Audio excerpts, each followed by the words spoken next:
Yes, everyone. Welcome back to Flat Cap Euro Talk here, and we're going to have a nice kind of short, you could say brief. I don't know who knows how long it will be, but a good discussion about the center back options still available to Spurs. Because the reason I think this is kind of a worthwhile conversation is because Joe Rodon we know has already left.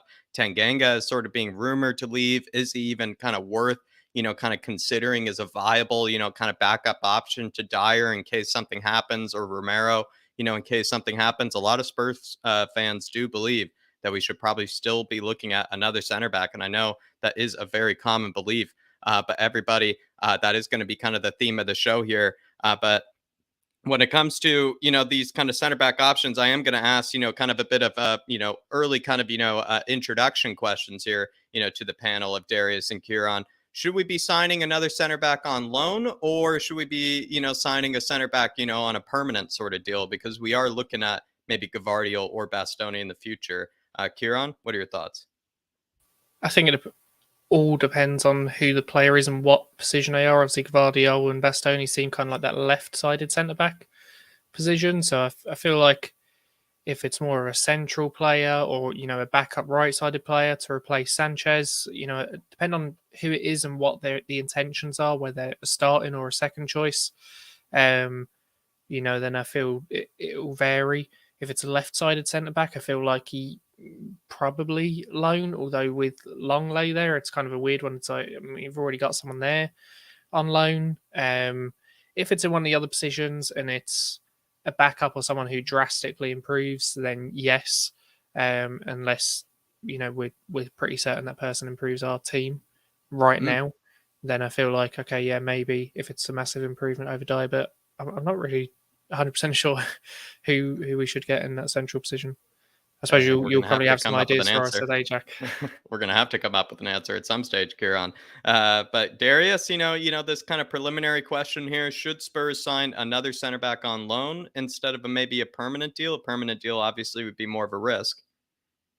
Yeah, to be fair with you, I've been in the notion of like when you look at Dyer, he's good.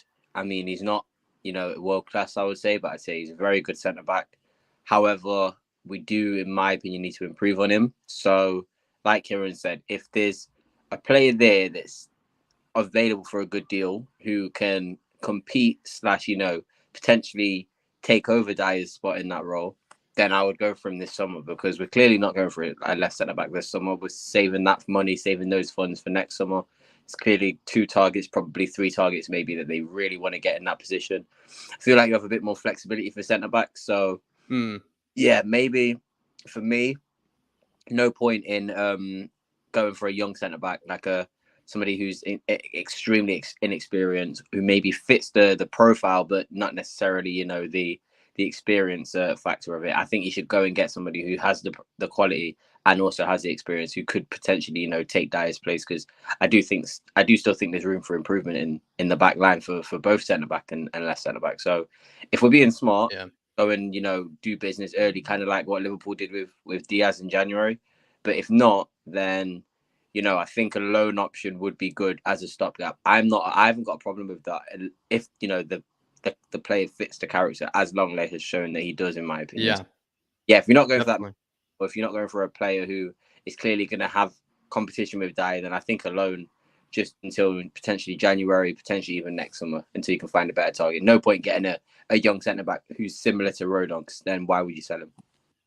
Yeah, I feel like, there are better options, than other center backs, similar to Rodon that you could get, on a permanent sort of basis. Simultaneously, though, do we really want to risk it when we know that maybe a Gavardio or a world-class center back could be available, the following summer? You don't want to be too greedy. You don't want to be too impatient. So might be, a better option to bring in, more or less, a stopgap, kind of like Longley was, and, see how it goes there. And that could be kind of, the filler or the sort of kind of competition for Dyer this season, then, go for, Gavardiol or something else, maybe the following summer. But we've already received an answer from Marquise here, and he's saying it's Badiashile. It's got to be Badiashile. He's superb in the air, left-footed, can dribble through defenders, is as fast as he is strong, and has an outstanding all-around football IQ. He can also play on the left of a back three as well as manning the center through. To be honest, I don't know if he has the quarterbacking leadership that the center of a back three needs in order to succeed. He's probably kind of referring to maybe what Dyer kind of maybe brings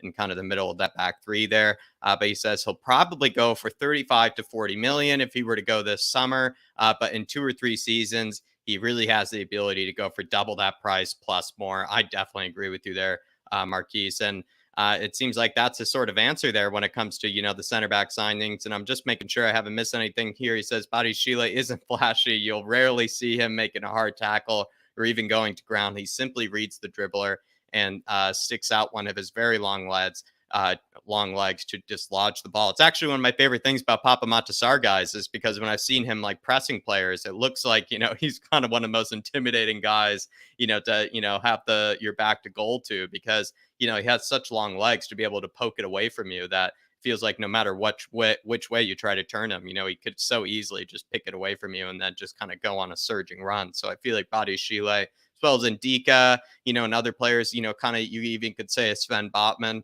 are kind of that sort of, ilk, very long-legged sort of players.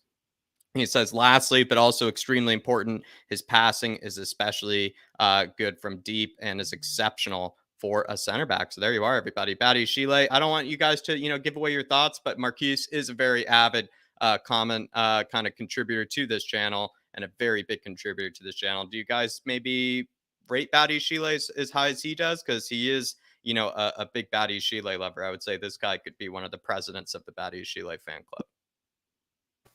Yeah. No, I do. I don't think I would see him as a central option, if I'm completely honest. He'd be one that left-sided kind of option, and then you kind of lean into the thing of, if we are serious about Gvardiol or Bastoni, that we're seriously waiting until next summer, then you have to put that argument: is it Badiashile, is it Gvardiol, or is it Bastoni? You kind of got to pick from them, because I feel like Dyer isn't necessarily the best centre back, but what he does for us is just kind of that player who reads what the other two are doing and then just kind of sweeps or puts himself in that position, kind of helps organise a little bit. I don't think Badiashile would do that for us. I feel like we maybe need someone who's a little bit more of a level-headed kind of person that would just kind of sit there and let the other two, either side of them, kind of go and do the work and just sweep up any leftovers if needed, or, kind of, be in the middle and organise. Yeah. So I feel like he'd be more accustomed to that left-sided centre-back position. And then, like I said, you kind of got that argument, which one of those three do you go for? Are you a Badiashile kind of, fan like Marquise here is, Darius? Or do you feel like, you still need to see more from him? I think you might be on mute, my man. Do Monaco play 3 at the back? I can't remember if they were playing 3 at the back. I think they play 4 in the back. I was pretty sure they played 4. I think it's easier to transition from a 3 to a 4, 3 to a 4, or 4 to a 3, should I say, as opposed to a 3 to a 4. But yeah, I'm not too familiar with Badiashile. I know he's touted as a very good young player, but I would want to see a little bit more. So I'm not really in a position to comment on too much of Badiashile, but I do think that, like Kieran said, if it's him over, the better options at left centre back, then I don't think that's the smartest idea, just because, you're in a rush to just sign. I think a stopgap is almost put in a bad, it's put a bad name, because it almost seems like a panic buy. Almost seems like you have no idea what you're doing, or you're stuck for ideas. But again, if you can get a better option next year, then why not just, have somebody on loan for a year to rid a bit of that pressure? True. That's a valid argument there. I would say, in favor of Badiashile, I think he is, extremely talented. He's probably the most talented center back I think you could probably, maybe pick out of Liga, maybe right now in this moment in time. I could be wrong, but I feel like he has such a huge future ahead of him, because he has that sort of recovery pace. He's showing signs that he's a really good passer. I think he kind of needs to work on his ball carrying sort of skills, but I feel like in the center of a back three, not really a big deal, kind of maybe needing to, be a good ball carrier. It is kind of more about, your sort of passing, kind of distribution. And then as well, he is just not what we've been looking for, a guy that can actually win something in the air, someone who is, I think, even rated, Badiashile is one of the best, kind of aerial presence, sort of center backs, I think, in Europe, I think, according to FB Ref. by the looks of things. He has a really high aerial win percentage, as well as, just a lot of aerials 1/90. And he is an absolute menace, I would say, when it comes to that regard. And I feel like Spurs are kind of in need in that, because as good as maybe Dyer is at, kind of communicating with the back line, I feel like he's actually the worst in the air of all three of our center backs. I feel like Ben Davies, is maybe better at defending his own line. I think, Davinson Sanchez is better. I think Romero is better. Despite, Eric Dyer's spectacular finish, against Southampton, a striker's finish, with his head. I just don't think he's very good at defending his own box, I would say, in the air. But, do you know what? yeah. I'd actually count that and say I don't think he's necessarily the worst aerially, but what he does have or has had in the past is an awful tendency where sometimes the ball gets crossed in and he doesn't jump for it. He kind of Just kind and of looks over his shoulder. Yeah, and Yeah. that's the one that kind of really kills you. It's like, if you're not sure, just stick your head on it. Just get it clear. It's in your box. Just go. You're a defender. So I suppose Maybe it's because he aerially, expects his I wouldn't teammates say to he's give him a necessarily shout or something. Yeah, No. I'd say aerially is probably maybe better than Ben Davies, but I think it's just that tendency of letting the ball go past him sometimes, where it's like, if you're not sure, just get rid of it. That's the number one rule, isn't it? It's like, what is that? True. If in doubt, kick it out or something, is what they used to say to people as kids. Definitely. Not a lie. Like I said, it just causes confusion. If that ball goes in the box and hits a body because you haven't headed it out, and then it's a scramble in the box to get it clear, anything can happen there. Yeah, you are the defender who didn't clear it as the culprit for that mistake. So I agree with you. I think I'd rather see my centre back attempt and miss than not attempt at all, and then something happening from there. So I think it's the same for Dyer. He's improved his attacking heading going forward, though. I do think we seem to have trained and targeted that area of our game, because Spurs, we never score directly from corners. So to see 2 headers go in the first game of the season shows that maybe there actually is a little bit of a change in how we approach free kicks and balls going in the box, because we're going to rely so heavily on these crosses that our fullbacks are going to produce. We have to actually have a bit of an end product as well. Definitely. Everybody, we're going to get right into it. We're going to get discussing. It shouldn't be too long of a show, but I do want to greet some people in the chat here. We have Sean Hurl. Good to see you, Sean. Always, seeing the Paxton Army being represented here. Michael M. Good to see you. And definitely, why not both? Always love that sort of attitude. Martin Walton, good to see you. I feel like it's been a long time, Martin, but it's good to see you in the chat. Good to see you back in here. Craig Bowler, thank you very much for showing up, my man. Do really appreciate the support. Derek Smith saying, I'm very much in favor of Benoit Badiashile. Great in the air. Spurs scouted him. Big up, Derek. And then we also have, just making sure, Aman Arnasia, one of the original joiners of the Flat Cap Army. Good to see you, Aman. Pierogi's in the house as well. Thank you, Pierogi, for tuning in. Scott Heinem, good to see you. And then Ashley Coop saying as well, saying she's a big lover of the Flat Cap Army. Really do appreciate you, Ashley. Thank you for tuning in as well. Everybody, we're going to get into it. And last but not least, Ian Ferguson, the absolute legend. But we're going to ask maybe one just quick question before we, bring up all these center back options for you guys. Should we be prioritizing right-footed center backs, guys? I feel like, we have already 2 left-footed center backs in Longley as well as Ben Davies. We do need adequate backup for Romero and Eric Dyer. You could say Sanchez can play that right-sided center back. Certainly cannot play the center, of the defense. So can you get away with another left-footed center back, or do you need to sign a right-footed center back? What do you think, Kieran? I think you can get away with a left-footed centre back if they're actually a player that predominantly plays in the middle, which I suppose is quite rare for players that play centrally, or as that kind of middleman, or would kind of lead in that back line. So should we prioritize right-footed centre backs? The answer is no, because obviously if it's a central player, they could be left or right-footed. It doesn't really matter. But generally speaking, I would say, I'm just going to say yes, for the point of, if they're right-footed, they can be that backup to Romero on the right-hand side, or they can probably play through the centre if, whereas left-sided, I don't know. It feels like there's less kind of room at the moment, fit right? In there. Yeah. Or So no, we shouldn't prioritize them, but if we're going to bring one in, yes, they'll probably be right-footed. In fact, you could even make the argument, do you sign another left-footed one? Because there's maybe more of a heavy preference towards the right-footed players, and the fact that we do have, the likes of, Dyer, we still have Sanchez and Romero, all right-footed, and then Longley and Davies. So maybe you could get away with signing a left-sided center back, or a left-footed center back, excuse me. Do you agree there, Darius?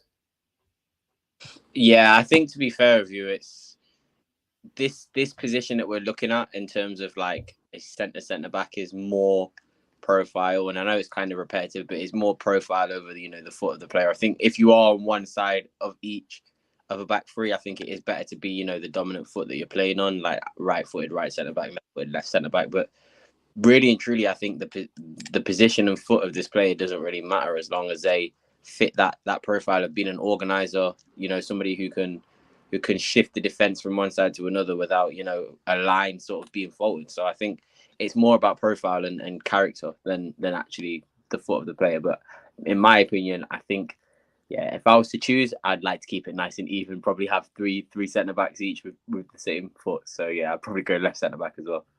Yeah, definitely. I feel like, we can get away with it, but we're going to get started, people, and do smash that like button. But we're going to go with Premier League center backs. I kind of didn't feel like, you could, it's hard to maybe pry away, another center back from another Premier League club. So it feels like you probably have to go further down the table, or maybe pick out a center back that, maybe isn't playing too much, you could say. And then I actually thought maybe you just go for homegrown players, since that's maybe a good opportunity, right?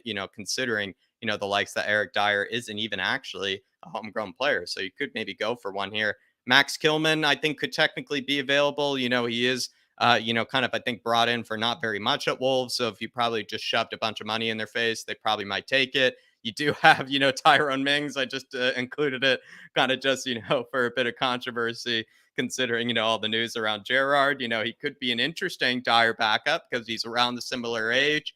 Obviously would be a big commander in the back line, have that sort of quarterback presence, like it may be mentioned by Marquise. I don't really rate him as much of a defender, but people love Dyer because he speaks many languages and, he's a great communicator. And you could say Tyrone Mings is, maybe a version of that. Esri Konsa, who is actually a Spurs fan, who's still only 24 years old, could also maybe be an interesting option for a homegrown place. And then Joe Gomez, who never gets any playing time whatsoever and still finds a way to be injured all the time, could also maybe be an interesting option, considering the fact that I feel like if you threw 20, 25 million, Liverpool would probably be pretty silly not to take it. And then as well, he's not going to be playing very much for them, whereas perhaps for Spurs, he might get a bit of game time. And who knows, he could do pretty well in like a back three, considering, his kind of versatility as, a right back. I thought I'd start with the Premier League here, guys, because it's not really, the options that we usually, talk about most. So maybe we could kind of do this one pretty quickly. Any of these sort of kind of homegrown options that, kind of pop out to you guys that you feel like could be realistic / maybe players that you would want Spurs to go for? On that list, to be fair, I'd only really take Max Kilman, to be honest with you. I think Tyrone Mings is one of the most overrated centre backs in the league, in my opinion. I think he's worse than Konsa. He got dropped as soon as Diego Carlos came in. That's telling for me. I don't think he was good at all last season, and I think the only reason he was really playing was because he was captain. So not Mings for me. Konsa is okay. Again, I guess a Spurs fan would want to play more, but again, I don't think Ezri Konsa is really the level of centre back. And Joe Gomez has got that experience, but again, I think he just signed like a 4-year deal, 5-year deal with Liverpool. So it's going to be very hard to get him out of the club for less than a big fee.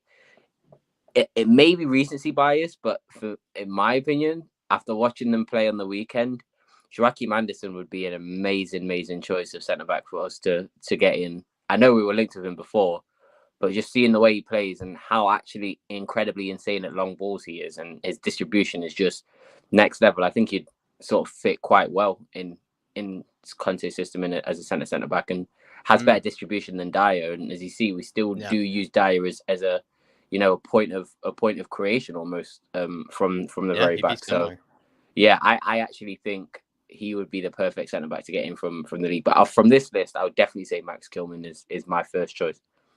Interesting. Yeah, I feel like that's probably most people's first choice, especially because he does fill in, that ball playing center back kind of role and that ability. And he still has plenty of time, I think, to be more of an aerial presence. I don't think he's bad in the air, at least to my knowledge either.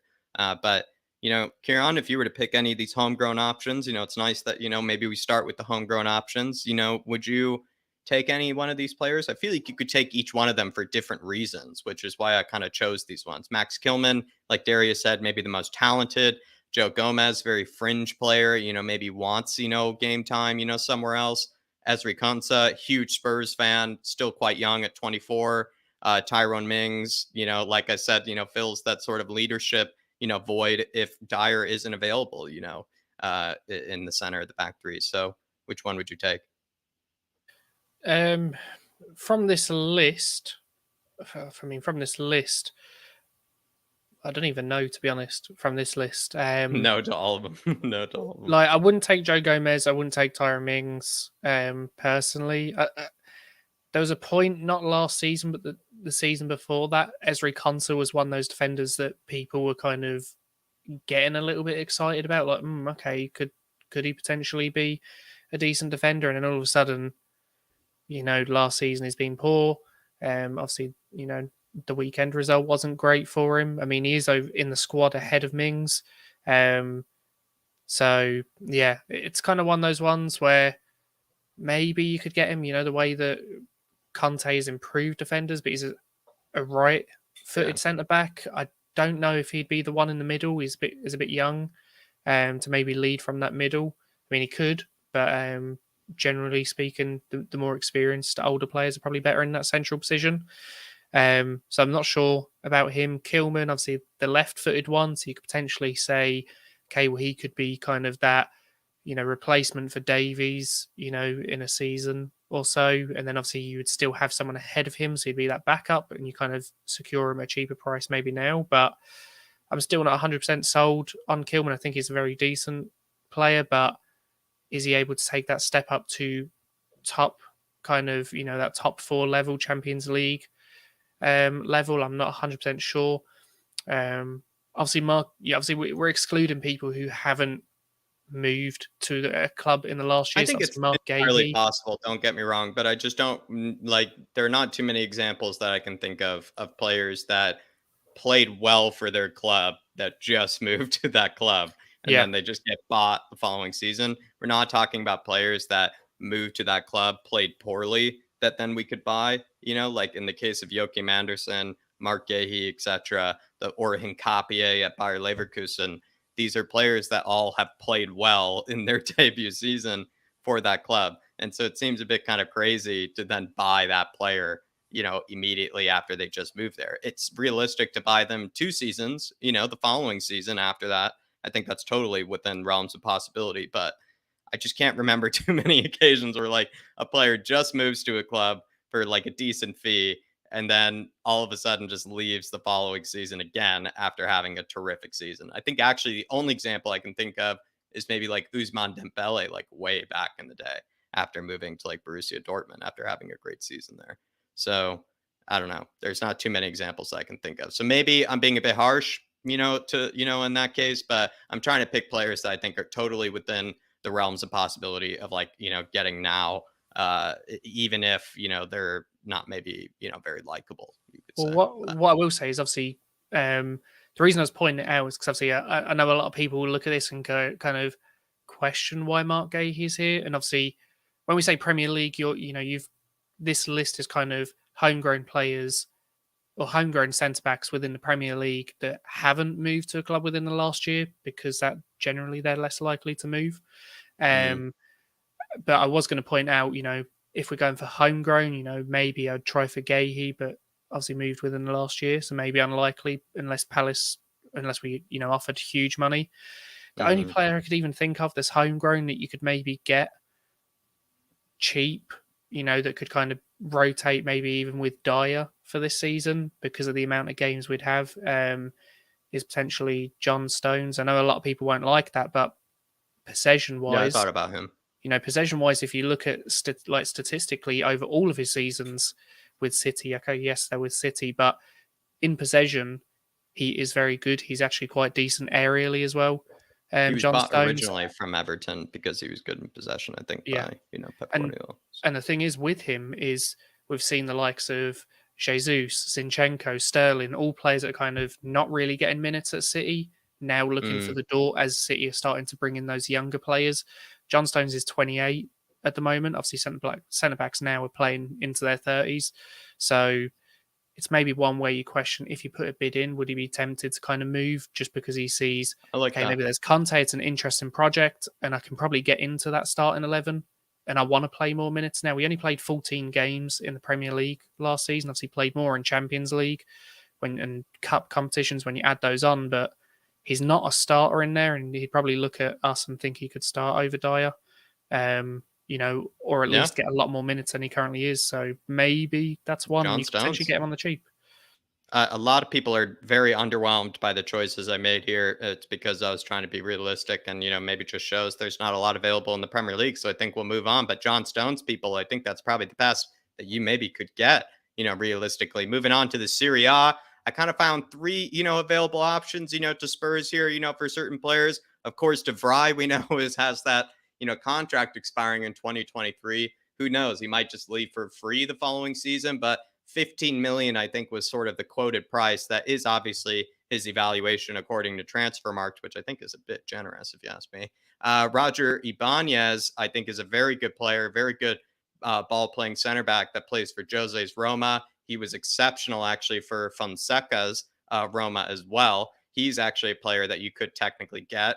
And then Milenkovic, we know, who's obviously fantastic in the air. Maybe not as good as these other two when it comes to, ball-playing skills, but certainly definitely better than both of them when it comes to the physical prowess. So, guys, if you were to go for the Serie A and take one of these 3 that I was kind of looking for, any of these that, kind of pop out to you, or maybe you have someone else different in mind, like Kieran. Darius, what do you think? You know what? I'd take all 3 of these over the 4 in the centre-backs, to be fair with you. Yeah, it's similar to sort of the centre-backs in the Premier League. They all have, maybe De Vrij and Ibanez have more similar roles, but they all have different roles that would all benefit Spurs in a certain way. I think Milenkovic would add versatility in terms of what he brings, a much more capable player in the air.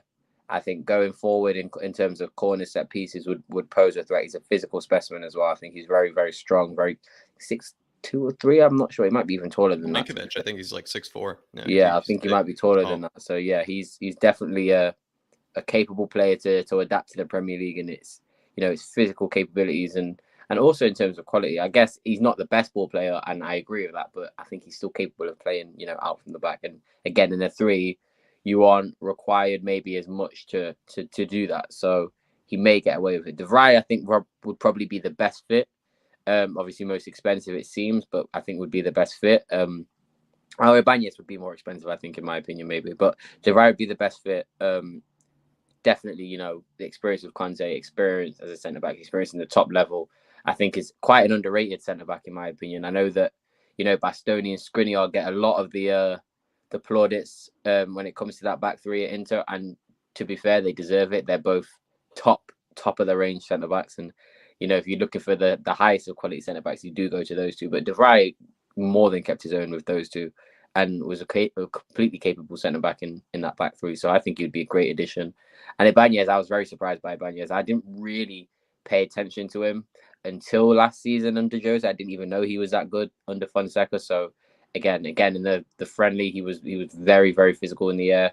Seems like he can play. Got quite a good engine on him as well, quite pacey. So I think all 3 of these would be a much better option than the centre backs in England. To be fair, it's just whether it's, are we going to sell enough players to buy this many players to fit on our homegrown quota? I'm not too sure. So yeah, it looks like Ndombele might actually go. It looks like Lo Celso might actually go. So yeah, there may be space for it. But would you give up a homegrown or non-homegrown spot to a centre back, or would you rather it go to I kind of agreed with Craig Bowler there, saying maybe there isn't enough available talent to bring in a homegrown center back. You might have to look at another position if you want to bring in some homegrown talent, perhaps central midfield, maybe a creative midfielder position. There are plenty of obviously talented young English players for that sort of area. But when it comes to center back, I think what Craig Bowler said is probably true. It's a bit dry in that sort of market there, and not even worth it. Like the prices that we were seeing there also looked like a bit extreme. You're always going to get that for tax, the actual quality.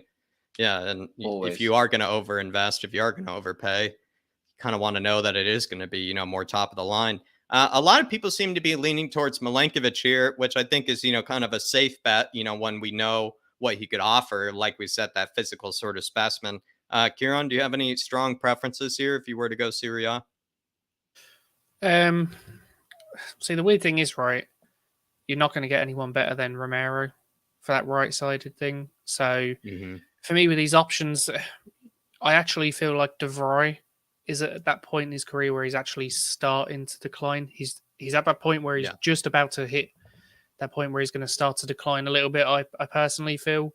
I've seen McKee say that he was awful last season, or his numbers were awful. I personally don't think he was awful, but he definitely was nowhere near as good as he was in previous seasons for Inter. So yeah, I don't know. I just not necessarily one that fills me with a lot of confidence. If you asked me 2 or 3 years ago about De Vrij, I probably would have, snapped your hand off for it. But at this moment in time, I'm just not sure because like I said, I have a feeling he's going to start hitting that kind of decline now, or slow, gradual decline. So I don't think we'd be buying the player that we think he is. Ibanez is probably the one I would probably take, but again, I don't know. I'd probably bring him in and sell Sanchez. I don't know if I'd start him as that central centre back, but having him as that rotation for Romero, across competition, so Romero's not being absolutely slaughtered. We know he's had a few couple Ibanez would be injuries. similar to Romero in that he is probably the best passing center back, I think, of all three of these guys. I think he is an exceptional passer of the ball. I don't really rate his defensive skills, too highly, though. I think he is a good ball playing center back. Nonetheless, though, Milenkovic gives you that sort of kind of, physical edge. He's, I think, a decent defender, but he does make some rash decisions, as people have said, in the comments. Maybe with the benefit of a back three, he could look, maybe a bit more reserved, a bit more kind of resolute, you could say, or you're not nearly as rash. So feels like, considering the options here, if you had to pick one, I might go Milenkovic, guys. Does anyone disagree? As much as I am kind of a bit of an Ibanez, I don't really love Ibanez by any means, but I think he has gone under the radar as one of the better passing center backs of the Serie A. But Milenkovic, I think, is probably more suited to what we actually need. To be honest, I'm not really. I wouldn't be blown away with any of these either. I'm not really sold on any of them. If I was going to pick, I'd pick Ibanez. I mean, me and you had a discussion last year about potential signings, and Milenkovic was one of those ones because he was linked. And I said at the time, I wasn't necessarily 100% sold on him because of how rash he was in challenges. And I felt like this is the year you kind of go and prove people wrong that you're not rash and you kind of have developed a little bit, but he seems to still be making those challenges, and he is good defensively, but at the same time, I feel like we'd be signing a player that would make a lot of fouls and give away free kicks in silly areas, and then people would kind of turn, especially our fan base, and we'd turn that into he's a Serge Aurier right centre back. That's pretty much what it turned into because of the way he gives away silly fouls. You'd then kind of concede from one of the or two of them. You'd be sitting there kind of pegging the blame on him for making those silly challenges. That's my main concern with him, to be honest. Question for Kuran: would you bring in Milenkovic this year for dire rotation, but then move him as maybe more of a right side center back rotation if you were able to move on Sanchez? I mean, I'd probably if I brought him in, it'd probably be right centre back rotation or centre back rotation as it is. It's a bit weird. I mean, to be honest, I don't really rate Sanchez too highly. I think he played exceptionally those last few games at the end of the season. But as a whole, I think he just lacks concentration. So I think, if we brought in Ibanez or Milenkovic, I think they would potentially be that second choice ahead of him, if I'm completely honest. But that's just my opinion. But to be fair, I'm still not sold on those two as a whole. So, I just want to move Although on, I feel like they're above Sanchez, I don't feel like they are the answer. I don't feel like they're the one you should be bringing in. Well, so far, Flat Cap Army, we've got two fat ants when it comes to Serie A and the Premier League. So we're going to move on to La Liga. These are the three that I was able to pick out. Lenormand, honestly, I actually know nothing about, but he has been very highly rated. French center back who plays for the Basque side of Real Sociedad. Jimenez, who we do know is one of those, Simeone soldiers, and, kind of, I would say, cloak and dagger, center backs. That could be an interesting one to bring in. Probably similar kind of, shithousery to what Romero could offer. Pau Torres, obviously a glorious ball playing center back, would probably look exceptional in the center of that back three. Could maybe play the left-sided center back as well. But we know that he doesn't seem too keen on playing for Spurs by the looks of things. Never has, indicated ever that, Spurs is a club he would like to play for. Has made it clear many times that United would probably be the one that he would head towards, which I don't know why, but, regardless. These are the three I was able to come up with, guys. Yet again, maybe we're kind of struggling because these are all very expensive options here. But anybody, have a big, kind of preference on one of these? There are some big Pau Torres lovers, and I wish maybe we had Zoe on the panel, or at least in the chat, from the Harris Army, because she absolutely loves Pau Torres and would give a convincing argument. But Darius, any of these three? Well, I don't know why Pau Torres would rather join Man U. Villarreal probably is still playing Premier League years back from the early 2010s for him to want to still play for Manchester United, because I actually have no idea why he'd want to. But for me, I'm not the biggest Pau Torres fan. Maybe I don't watch enough of him. Maybe I don't appreciate what he actually does. But maybe it's because I don't think he'll do well in the Premier League. I don't think Pau Torres would do well in the Premier League. There's something about him I'm on the same boat as you. That makes me think that he would be very similar to Maguire in the Premier League. That's sort of the player that I imagine Pau Torres would resemble. And again, I'm not trying to rag on Maguire, because I do actually think Maguire gets quite a lot of hate, but it's difficult for me to see Pau Torres do well in the league. He is like you said, he is a glorious ball playing centre back, but I think you put him up against. I saw what Mitrovic did to Van Dijk, and I couldn't imagine what he would do to Pau Torres. And players like that, strikers like that, I think would give him a very, very, very hard day. Even the likes of Danny Welbeck, I imagine, would give him a very hard day. So, yeah, I'm not really convinced on any of them. You know what? Maybe this stream has taught us that I kind of intentionally built it up to what I think might be the best options. Which a certain league in particular I think has plenty of good options, and I think Kieran might know. So it is kind of intentionally ordered. I'm just glad you said that, because I was like, do you know what? I'm not feeling.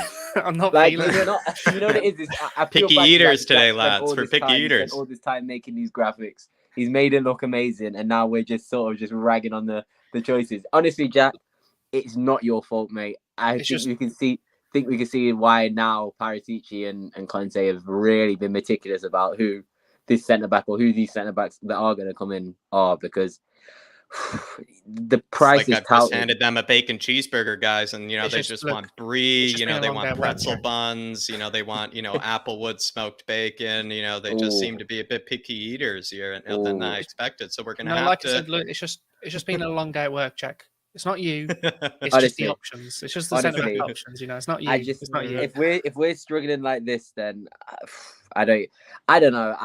I do rate. Again, I don't know anything about Lenormand, so I'm not gonna pretend like I do. Neither do I. Jimenez and Pau Torres, I do rate them as players, but I'm so like, and obviously we've had Conte now for a long time, or I'd say about 9 months, which I think is a long time. I've studied and watched Conte's system so much. I kind of know which players would automatically do well now, and I just don't see any of these players doing well. Maybe Jimenez as a right centre back, but again, are you really going to drop £45 million on a right centre back replacement? Kieran's so right. No one's going to be better than Romero. So anybody we bring in to replace Sanchez, I'll be happy with. I wouldn't actually mind, because again, I'm not looking at them to be starting. Even if they compete, if they don't compete, again, I don't see how you can compete with Romero. I think he's one of the best centre backs in the world. So for me, it's difficult. I personally, if you'd knock 20 million off Pau Torres and Jimenez's price, I'd have snapped your hands off. But I think 45 million is a lot for the position that we're looking for. So I'm hoping, and like I said, I haven't seen who Jack has still got to show us, because I genuinely am quite intrigued. So I would like to see. Fingers crossed we do have one in the end that we can actually all agree on. But Kieran, I will say it so we both can see it. I'm not actually convinced by any of these Spanish No centre one's backs. convinced yet. No, It's I mean, Italy's been the one for me so far. to be honest, you've I think you hit the nail on the head with Baltazar. I mean, I've said on this channel on the streams before when his name's popped up, I've said I'm not. The thing is, he's so good with the ball at his feet, but defensively, I don't know. I feel like Mikel Antonio would ask questions of him defensively, like Mikel Antonio leaning on him. I feel like he'd crumble a little bit. Tony, any player like that, really. Yeah, like he can be good defensively, but I just don't see that consistently. But the fact he's like pretty much rejected us twice, I just now have an extreme agenda against him that any credit I would give to him, I'm taking away. So it's one of those ones like, I was questioning you before. Now you rejected us. It's just a flat out no, and I'm going to create a club that's got an agenda against you. Big up, Craig. Very good point, my man. Passing on La Liga, guys. Moving on. Don't you worry. We still have plenty of good options available. Starting to get a bit better here with Liga because you do have the likes of, I'll kind of explain here because these are maybe a bit more hipster sort of choices, you could say. We did speak at length, with Badiashile, and I think he would be an exceptional option for us. But, we did talk about that in the beginning, so maybe we'll go to him last. A lot of the Flat Cap Army has recommended me this guy from Lens before, or Lens, Facundo Medina, I believe his name is. He's left-footed, one of the best passing center backs of last season in Europe's top 5 leagues, actually. And then you also have Lukeba, who I was able to watch, a bit of when it came to the Europa League. And for a 19-year-old center back coming up against West Ham, I actually thought he looked exceptional. For a 19-year-old. So I would say he could be an interesting choice for, someone to bring in that you don't really need to play too much, but, is obviously exceptionally talented and, could end up being, an absolute world beater, but, won't really be pressured too much to play often. So I think that could be an interesting choice there. You have Disasi, which is kind of the right-sided center back, I think, in Monaco's, back four. Of course, they have Maripan, who they play a lot as well, but Disasi is right-footed. I think he's 24 years old. I think his contract expires in 2025 or 2026, if I'm not mistaken. And he's very, very tall, if not an absolute massive human being. So he could be an interesting one to bring in for that sort of physical presence that we're looking for. I'm not sure if you guys are, obviously knowledgeable in all of them, but, any of these Liga ones that maybe are starting to catch our eyes. Kieran? Yeah, Badiashile, who we've obviously spoken about at the very beginning of the stream. Look, I would take Badiashile if you could get him for a reasonable price for what he's worth, because I feel like you then hit yourself with a position. Well, like I said earlier, right? I don't see him in that central position. So then I kind of, if he's the one you're going, this is the main guy, then you're kind of pitching it against Gvardiol or Bastoni. However, if you get him, then there's no pressure to sign a Gvardiol or Bastoni. If you miss out on them two and Badiashile goes somewhere else, you're not sitting there going, well, we'll just wait for players who we can't get now. We've missed our opportunity. I feel like if you can get him for a reasonably decent price, I think Badiashile, like I said, relieves that pressure of having to sign one of those two. But then you could potentially sign Gvardiol and potentially have him as that central player, which I'm not 100% sure on. But part of me feels like he'd be able to do it, especially with Conte as the manager. I feel like Conte would be able to kind of adapt him in that position.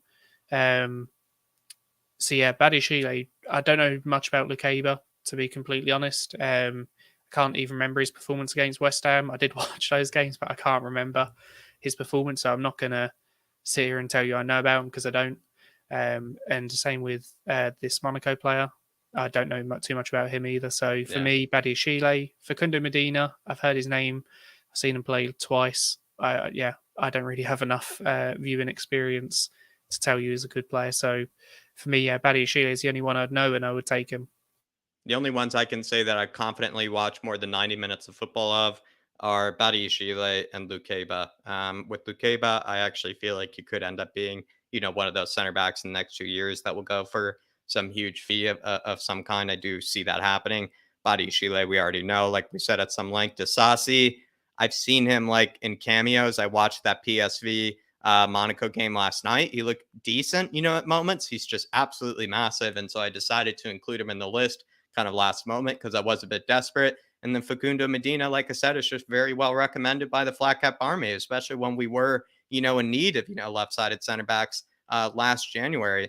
Darius, do you have any strong preferences here, or maybe save the best for last? Would you, take one now, or would you want to wait till the last, slide? It's almost like waiting till the last door.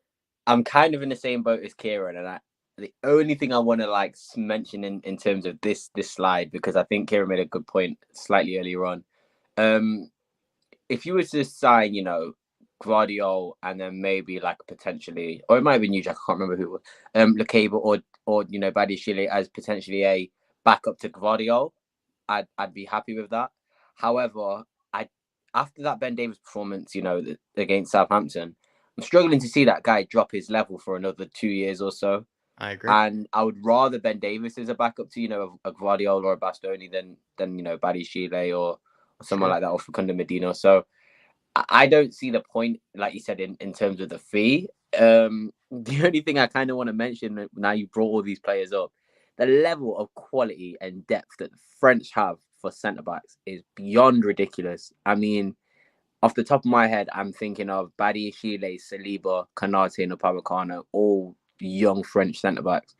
Levels, that seems like the market to go for, just in general. But just for us now, I think Ben Davis's level is not going to drop. I was very surprised. I thought Ben Davies was sort of going to be in a similar. I know he's quite young, but I thought he was going to be in a similar boat to De Vrij, where we might have saw peak Ben Davies last season, and we might see him decline. But I don't think he's going to get worse for maybe another 2 years or so. So it's going to be hard to not include Ben Davies in and around that squad. So you've got to go for the elite to replace him. Otherwise, I don't really see the point in spending that money. I'd rather, potentially not even get a left centre back in if you can almost, Longley I think is adequate as a stopgap backup if you can confirm that you're going to get one of your main targets. So I don't really have much to say. I feel really bad, Jack. I don't, what? No, but I think I'm actually more. You're kind of. I don't think you realize that maybe I'm more even proving a point here. Like, do you feel like maybe Spurs have sort of missed the boat? Maybe with maybe high quality center backs, that could have been available to them. It's not like all the high quality center backs really went this summer. A lot of them actually made it quite clear that they were staying, with their respective clubs this summer. But it just shows that once, the likes, I think someone said, Matthias Ginter, Koundé, all these sort of other center backs that did go this summer, once they did leave, it kind of made you realize that, there aren't that many left, available that, Spurs would probably go for. It's that's for me, it's a little bit of unlucky timing, and it's also a little bit of unfortunate. You could call it unfortunate, or you can not call it unfortunate, depending on how you feel about certain players. But and it kind of works in the right back slot as well, with players like Emerson kind of turning up in performances now, and players like Ben Davies sort of turning their entire career around because of Conte, Conte's system and Conte's tactics. It's difficult for me to even if you want to upgrade and you think these young talented centre backs are the future, as much as I want to say Badiashile may probably and is probably a left centre back than Ben Davies, I would still keep Ben Davies just because of the benefit of him understanding how to play, understanding the squad, understanding the team, and just being an already guaranteed successful centre back in Conte's system in the Premier League. So it kind of does prove your point that there's a real lack of centre backs out there, but then it also kind of proves our point that maybe we don't necessarily need to completely gut the defenses, as some people sort of maybe mention. It maybe only takes one or two elite players, and you might not be able to get them straight away. But I would rather wait a year to get Gvardiol than rush get Badiashile in, and then Man City, you're looking at a left centre back in the coming year. I mean, if they got rid of Ake, I think Gvardiol would have been at Man City this season. So I think they're also going to be looking at a left centre back next season. So there's going to be teams to compete with as well. So it's going to be difficult. It's going to be difficult. Well, that's why I say the option of Badiashile, because next year, we could, the likes of Gvardiol, Bastoni, you could see Bastoni say you know what, I've had a good they could have a good season in the Serie A. And domestically, potentially, even in Europe.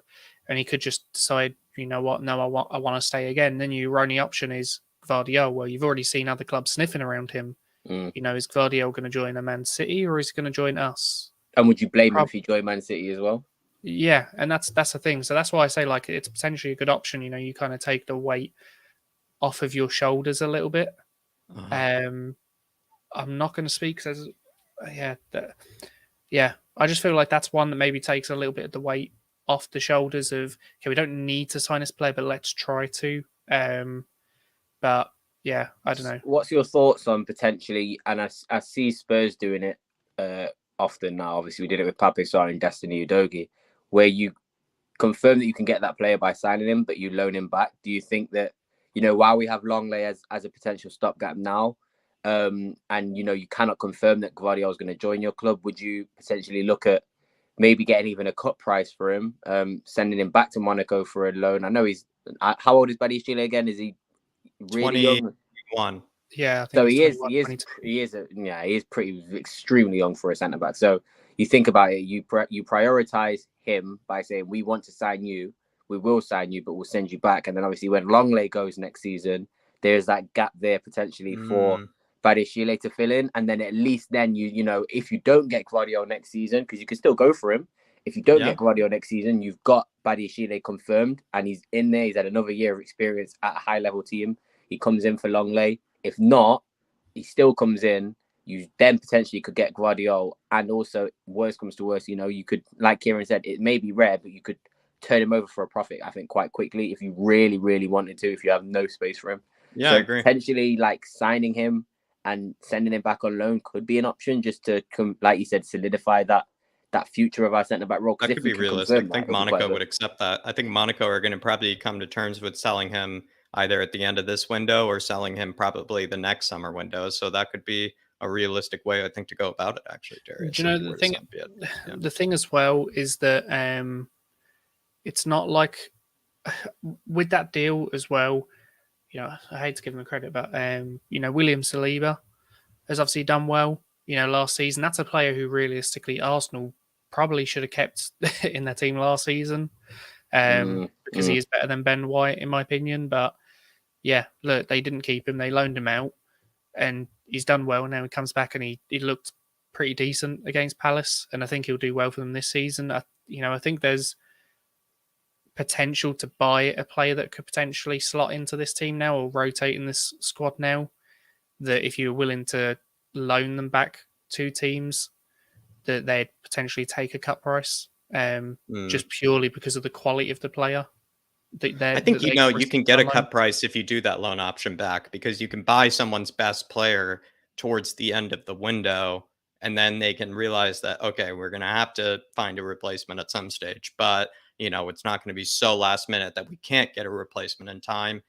I feel like a Badiashile could be maybe someone that you could do that with. Then again, though, I kind of agree with Marquise. I agree with Marquise. He's been playing, you know, first team football, you know, regularly, and has proven to be Monaco's best center back for like the past 2.5 seasons. So like, is it like, what is he really going to learn, you know, like staying at Monaco? I kind of agree with Marquise there. The only reason I kind of maybe offer that up, you know, as, you know, Darius' solution, or maybe the reason I back Darius' solution there to the Badiashile is maybe that's what they would say yes to. They would definitely say yes to that. If you offered them maybe a cut price of like 27 million pounds, like just like it says right there, if you threw 27 million pounds and then just said, we'll also loan him back to you guys for a season, Monaco might say yes to that, I think. Whereas if you wanted to buy him permanently right now for the season, probably would have to throw like 40 million, you know, something like that, you know, at the player. Yeah, I think even if it was a loan, we'd have to pay a little bit north of that, or a good bit north of that. But the thing is, yes, he's been starting for the last 2.5 seasons for them. But if anything, that's a good thing, because you know that player is going to get minutes and continue developing with minutes. True. The last thing you want is you kind of go, okay, they're a young player. Okay, well, they've been playing loads of minutes at this club, so what are they going to learn? Let's send them to a club where maybe it's a little bit tougher to get into that team. They have 1 or 2 bad games. Now they're not starting. They're not developing. They're not getting minutes. You know, minutes, especially as a young player, is what you need to keep kind of getting that experience playing. Yeah. Yes, he might not learn as much as maybe being under Conte, but the value of those minutes. I'd rather him play at Certainly. Monaco and play every single game in the season and get those under his belt than he literally went to an elite club or a very good club and only played half of their games, not even half of their games. True. Definitely. Well, everybody, we're going to move on to the last section, and it certainly is not going to be last and not least. Definitely not. We have some pretty good options here in the Bundesliga. I'd like to think we have the likes of Evan Ndika, who is making, I think, a very strong inclination to be moving. I forget to which club, but I think he is perhaps headed to, it might be Juventus, or it's some other club. It might be another Serie A club, I think, of some kind that are heavily interested in the player, maybe even Milan. You obviously have Edmund Tapsoba, who obviously, I keep saying obviously, sorry, was Peter Bosch's, incredible center back when he was over at Leverkusen, was probably one of the best passing center backs in all of Europe when Peter Bosch was his manager. You have Maxence Lacroix, who has shown, he could be a good center back. Wolfsburg, though, had a pretty atrocious season last season, so he's kind of, probably rebounding off of that. And then a guy who I feel like kind of fell off, maybe because Borussia Mönchengladbach fell off, Nico Elvedi as well. These are all kind of interesting choices, I will say, lads, because I feel like some of these guys I might rate higher than Eric Dyer, as much as Eric Dyer, we do know, has, those those intangibles of being a leader, being, that presence, in the squad and in the dressing room. I feel like some of these guys on this list here are much better defenders and ball playing defenders than Eric Dyer is, and maybe the ones furthest to the left I might hint at. This looks much better. I can't lie to you. I knew you were leaving this to last. When you said that earlier, I was like, wait, what haven't we done? I was like, oh, wait. I was thinking the same just now, and I was thinking, what league have we not done? I was even going to say Liga NOS, because I know Liga NOS produces some good talent, but obviously forgot about the Bundesliga. I'll be real. My hot take for this slide is I actually don't rate Maxence Lacroix at all. I actually think he's similar. I sort of have the similar vibes maybe that I get with I can't remember who it is now in the Premier League, where he's an extremely quick, and I think he's ball recovery, but recovering from counterattacks potentially, I think he's good at. But I don't know. I'm not convinced. Ndika and Tapsoba are miles ahead, in my opinion. I would go for one of the two. I don't know if we're going to get them, though. That's my only issue. If we were to sign Maxence Lacroix, I would have him as a backup. I don't think he's better than Dyer, I'll be honest. I think he's more athletic than Dyer, potentially. I think he's probably more physical than Dyer, but I don't think he's better than Dyer. And I think Dyer's intangibles that you mentioned are more useful and more important to the team. So unless it's going to be a proper upgrade on him in terms of all the qualities that can outshine the lack of leadership that you'll get, then I wouldn't really go for Lacroix. But it's a good price for Lacroix, to be fair. I mean, 31 million, 28 million for potentially a backup who should maybe take over is kind of expensive, but for those two, it's not. So it depends how much Tottenham value this replacement centre back, because I don't think personally they want to sign. It sounds crazy, but I don't think they want to sign a potential replacement for Dyer, because I think Dyer is very happy, and when Dyer is happy like this and knowing that he's almost starting and he's almost acting as a captain in that back line, I think he enjoys that, and I think he plays off that, and his confidence grows from that. So to potentially bring in somebody to compete with him, it's what's needed. Don't get me wrong, I think it's needed, but I don't know if that will improve Dyer's performance. I don't know if Dyer will maybe see him a little bit intimidated by that and see it as potentially replacement. But it is what it is. I think any player should invite competition. So I think, if we're not going to get left centre back in this window, put a bit more money into one of these two players and get him in. And if I was to choose out of the two, I'd probably go Evan Ndika, to be honest with you. I think we should be more focusing on just a central center back. I think it maybe be nice if they could fill in as a left-sided center back, but with the addition of Longley, I'm just really not worried. And like you even said earlier, with Ben Davies, like he is proving that, he probably has a few more years ahead of him. So we really shouldn't be worried, I think, with left-sided center back, considering also the ones that we're probably saving our money for the following summer are all kind of left-sided center back, targets, by the looks of things as well. But Bundesliga guys, I feel like the Bundesliga, what's funny is that there are kind of a lot of back three, back five formations in the Bundesliga. There are a lot of teams that are rocking that over there. There are a lot of wing backs in the Bundesliga as well, which I think makes things kind of interesting. It's almost like as if, and I've said this before, with you guys being on, while we're looking at a lot of Serie A targets because it makes sense, with Conte's system, you might actually find more players adaptable to Conte's system in the Bundesliga, if you ask me, with how maybe things are headed over there system wise. But Kieran, any strong opinions on the players here? Yeah, I mean, I don't know if I'd take any of these as that kind of central defender. I suppose, like the problem is, right, we've been linked with. I would take Ndika. I think Ndika actually would be quite exceptional and, maybe a central defender. I would take Ndika as left centre back.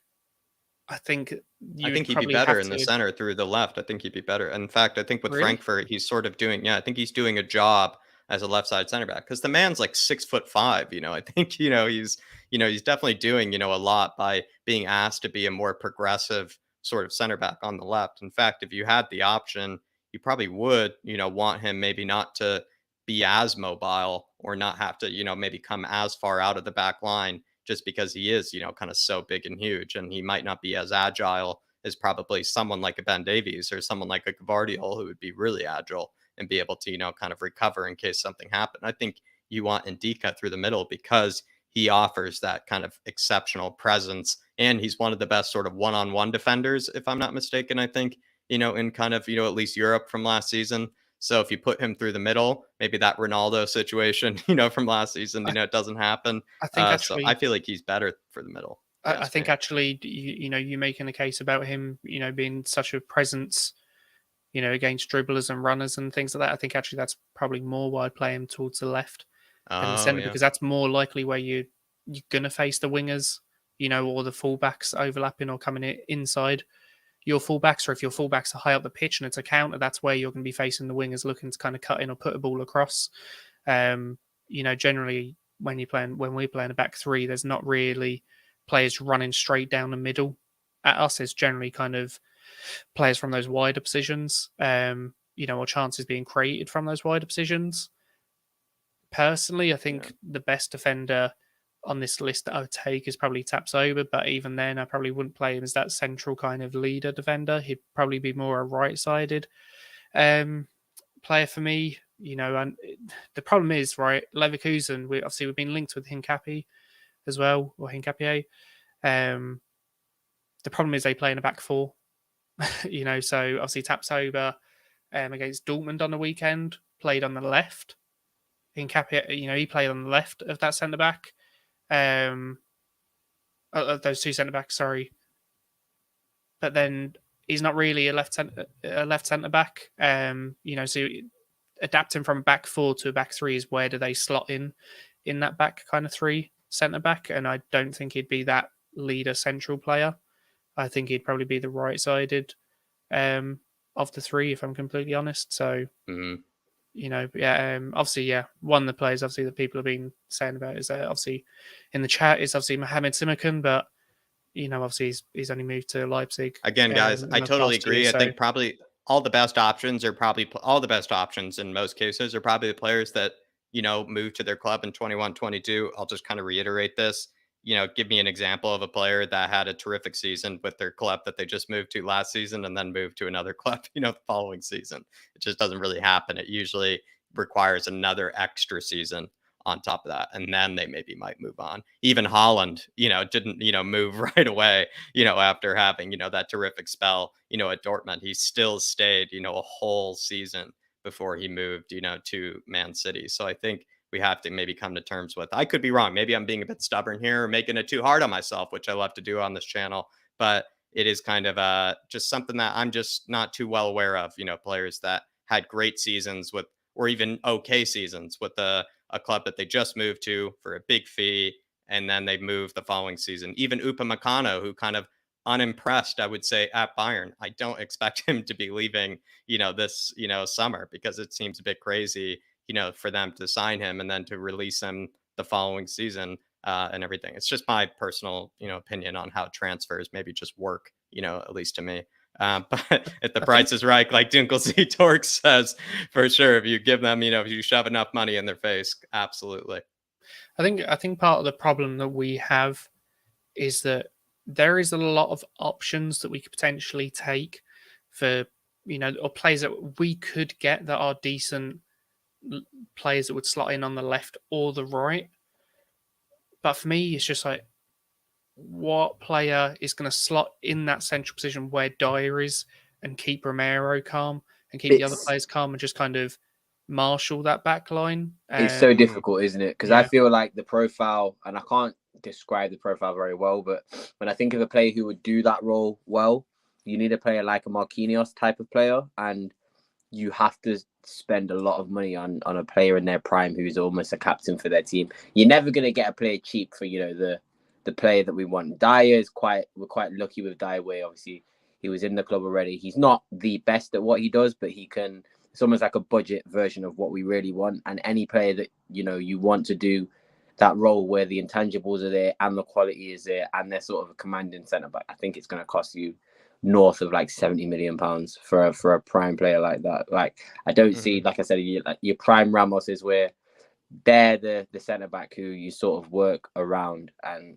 it's difficult to find that cheap unless you've got like a freak of nature young player who is a bit like Romero, where maybe they can just do that. But I just think it's hard to do that. I think it's very hard to do that, and I don't think we're actually going to find a player who can perfectly replace Dyer like that. So I don't know who we go for. I really don't know who we go for. I'm not trying to say Dyer is the best. It's just the price of play that we're going to want to get. I'd rather, like Kieran said, have Dyer for 5 years and have him next to, Romero and Bastoni than spend like 70 million on a centre back and then potentially not get Bastoni or Guardiola.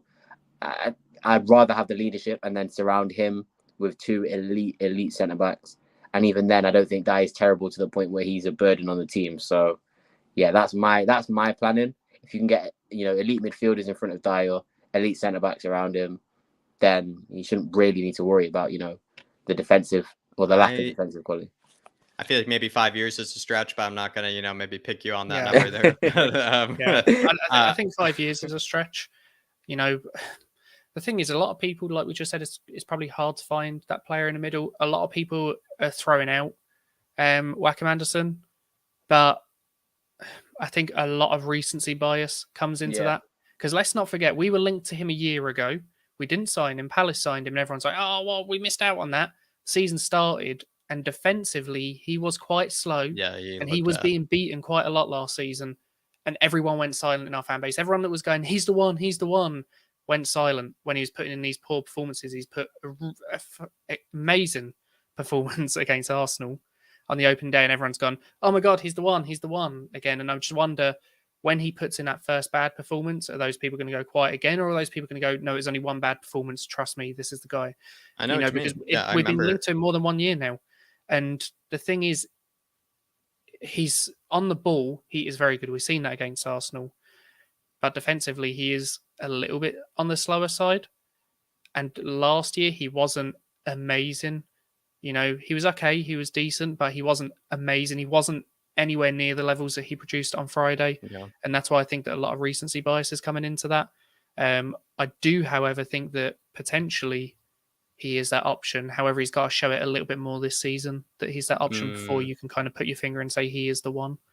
I feel like, you can get much better defenders than Eric Dyer, just on sheer defending, ability. And I think you can get better ball playing center backs than Eric Dyer. But that kind of intangible that we're trying to replace, someone that can keep Romero calm, like, what was said before, someone that, can actually be a bit of a calmer presence, someone that won't really lose their head, in the middle of the game, will be able to be sort of quote unquote reliable, in some sense or fashion, whether it be, just in communicating, whether it not be getting too flustered or anything. Maybe that is sort of something that we can't really speak to when it comes to all these players that, we've put up on screen today. But I feel like, a lot of the players, or not a lot, but I think plenty of the players, that maybe we have shown on screen today are actually much better footballers than Eric Dyer. And that is where I sometimes get a bit conflicted as, Eric Dyer might be a great leader in this team, and might be, a great presence in this team. But how far can we go with maybe also realizing that he does still have his limitations? And I think we have to maybe beef up at least one of the left side or one of the center back positions, because I think Ben Davies, as good as he's been, still has his limitations. And Dyer, as good as he's been, still has his limitations. Which one do you kind of leave in that starting 11, despite maybe their limitations? Perhaps you leave Dyer in because of the, leadership qualities that he has. And I just feel like maybe that's being a bit unfair to Ben Davies. I feel like Ben Davies has had maybe more exceptional games under Conte than Dyer ever has. But I don't know. I guess Eric Dyer is sort of that tougher one to find, an heir to, or, a replacement for, because we don't really know who can be a leader. Like, you can't really speak to that with some of these players. But I would argue that Tapsoba is a much better ball playing center back than Eric Dyer is. I also think he's a better defender than Eric Dyer is. And Ndika, I think, is a better defender than Eric Dyer is, as well as a better ball playing center back than Eric Dyer is. But do I know if they're better leaders than him? Definitely not. And I actually doubt they even are. There is no quantifiable stat. There is no stat or anything or that you can look at and go, that person's a great leader. Even when you watch someone play, a lot of the time, can you really tell that they're a great leader? Yes, you might see them shouting, but a lot of players shout when they're on the pitch. Just because it's picked up by the cameras doesn't necessarily mean they're a great leader. You kind of really need, I suppose, to be pitch side to really pick up those things and be able to watch them close up and in the flesh to kind of really see and maybe potentially hear sometimes, how players are commanding that defense. I think, obviously I said, I had not necessarily a little rant, but just obviously my little take on Wackermanton. I think that actually he could potentially do a lot better than Dyer. Like you said, I think that Dyer is more like he's just fitting into that system well at the moment. But I think you could look at Man City. I feel like a lot of players could fit in that Man City team that aren't necessarily the best players, but they would do well because they would just work in a system. It's not necessarily they are the best individuals. It's just they would be able to fulfill that specific role better than another player. So for me, I think that yes, there are a lot of players that are potentially better than Dyer, but it's also a thing of do they fit that system, and I suppose that mold that we probably need if we're going to replace Dyer better than he does. Probably true. And it might take a bit of an adjustment period, but that's kind of, the benefit of what we have. I think we still need to bring in a center back, but we have the benefit of not being in other, positions that clubs are in, where we're not looking for a savior, we're not looking for a savior by any means. We're just looking for someone that we know can challenge Dyer, as well as maybe offer something a bit different to Dyer in case things go wrong, in case he gets injured, in case, maybe he dips a bit out of form, whatever it may be. I'm not confident with Tanganga and Sanchez as, sort of the challengers, for Dyer in case maybe things do go wrong there. Of course, I'm not predicting that things are going to go wrong with him at all, but in case they do, it'd be nice to know that we had something, a bit different, whether it not be actually a real leader. Maybe that player might be missing things that Dyer does bring.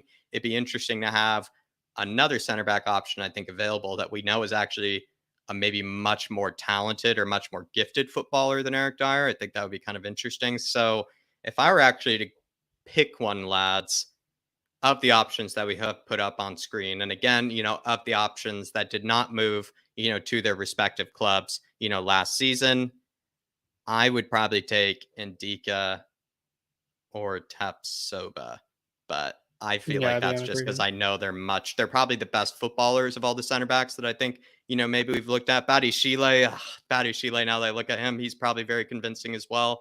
Maybe Badiashile actually could be my first choice, actually, when I do think of it. When it comes to maybe the homegrown, Max Kilman could be interesting because you could develop him maybe to be a leader like an Eric Dyer. But like we said before, how could we ever know if Max Kilman actually is, that sort of type of guy or that sort of personality? We just don't know. But I don't know. If I were to pick somebody that would challenge Dyer, at least on a footballing level, maybe Badiashile or Ndika is, I think, what I would go for. John Stones. And John Stones, which was, somebody said in the chat, one of the best, shouts. But Darius, if you had to pick one for today? Oh, if you're going to put me on the spot, I'm going to go for... you know what? I'm going to go for Badiashile, even though I'm not that tuned in on how good he is. Didn't know he was that young. And I think with my little idea of loaning him back and guaranteeing that we have a player like him in our ranks, I'm going to go Badiashile. That's my choice. Alrighty, love that. And then, Kieran, tell us about, the channel, Let's Talk Spurs. Anything coming up? We did, our weekend predictions, and I'm pretty sure Darius hopefully might be joining you for the next one, or maybe somebody else, but tell us about the channel. So obviously every week going to have a Predicts the Prem, but it's me versus the guests and potentially viewers of the channel, where I bring someone on every week as a guest, like I said, viewer or someone within the footballing community that has a channel as well, and we predict the results and we tally up the scores across the entire season, see who won, me or the guests. Obviously you were on it last week, Jack. Not to, but obviously you beat me. You had a few more points than me. You got the guests on a good roll. Come on. A few extra points. And Darius is obviously the next guest as well. How could he not be? And we're actually recording that tonight as well. So that'll be out hopefully I'm not going to evening. let you down, Jack. I promise you. Hopefully. I've keep the lead at least. Studied the fixtures, and I've actually made educated guesses. So we're going to keep this win streak going, mate. I'm sorry, Kieran. You're going to be losing on your own channel again. I hate to be Yeah, and then hopefully, obviously, David from Irish Hotspur is obviously not this weekend, but next week. So, we've got some good guests, and obviously there'll be a lot more football as well. Even doing some, more fun stuff, like just simple fun stuff, ranking all the Premier League teams' kits, and doing a Premier League table of who has the best and worst kit in the league. Obviously, yeah. That's the important stuff, though. That's the important stuff. That is the important. Forget the important stuff. Exactly. Exactly why have Arsenal copied Ajax's kit again?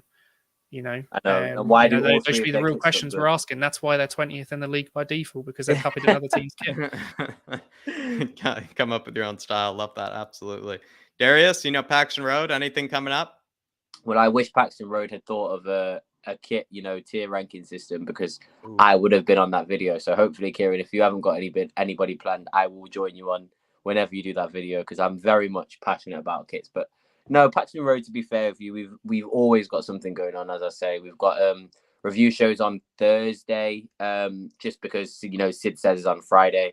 So we've got a review for the game against Chelsea. I think will be on Thursday, even though we kick off on the Sunday. Then we have reaction shows with a new guest, Deji, as the host on Sunday. So look out for that. Judge Jody will be around. Talking Points will be around on Monday as well. So there's loads and loads of content. Honestly, everybody's active and ready to go. And to be fair with you, I might hopefully be able to go to a few more games now that the main man Sam has acquired a season ticket. So you might see me at a few more games as well, hopefully, fingers crossed. But I haven't got tickets to the Chelsea game. So when we do that prediction, Kieran, I already know what to expect, and I've already prepared my result to cater for what happened last season. So I'm not going to be embarrassing myself with that. But no, Paxton Road always has loads of content. And obviously, if I'm not on this channel, then I will be on this amazing channel with Jack. So keep staying tuned to all three of our channels. And hopefully, like you said, we'll always be on there. One of us will be on a channel sometime. Definitely loving that. And everybody, do smash the like button on your way out. Do show their channels a bit of support. Kieran's needs that big subscribe button. Paxton Road needs that big subscribe button as well. Do show them the love. But that'll be all for now. It seems like, we've at least, shown to some people that, perhaps Spurs missed out, on a lot of good center back targets and a lot of good center back options. And the ones we have left available to us are not too convincing, or at least not too unanimous, when it seems like what Spurs fans actually want. So if we are going to be bringing in another center back, which I think we should, perhaps, we go for that loan option. Maybe not something that's, permanent. We just go for another sort of stopgap signing. But everybody, really do appreciate you all tuning in for this one. Kind of a nice and short and kind of, shorter one. We do like to keep them, nice and efficient here in case you do want to watch it back.